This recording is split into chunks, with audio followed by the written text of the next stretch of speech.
تعلیم کی تہذیب کی پہچان بنے گا، ہاں پہلے مگر سچا مسلمان بنے گا۔ ڈی ایم بھی کمشنر بھی بنے گا میرا بچہ، ڈی ایم بھی کمشنر بھی بنے گا میرا بچہ، ہاں پہلے مگر حافظ قرآن بنے گا، ہاں پہلے مگر حافظ قرآن۔ السلام علیکم ورحمۃ اللہ وبرکاتہ۔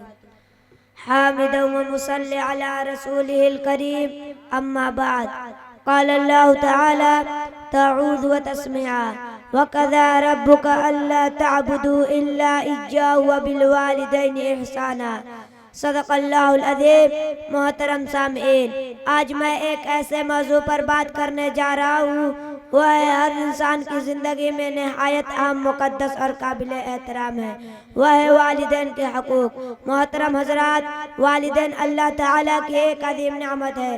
ماں کی ممتا اور باپ کی شفقت انسان کی زندگی کے وہ سائے میں جن کے بغیر زندگی ادھوری اور بے رنگ لگتی ہے۔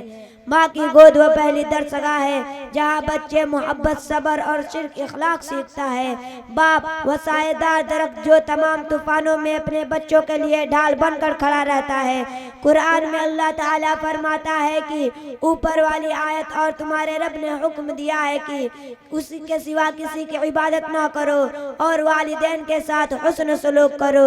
آپ صلی اللہ علیہ وسلم نے والدین کے حقوق پر زور دیا ہے۔ ایک صحابی نے آپ صلی اللہ علیہ وسلم سے پوچھا کہ سب سے زیادہ حسن سلوک کا حقدار کون ہے؟ آپ صلی اللہ علیہ وسلم نے کہا تیری ماں۔ اس صحابی نے 3 بار یہی سوال کیا، آپ صلی اللہ علیہ وسلم نے یہی جواب دیا۔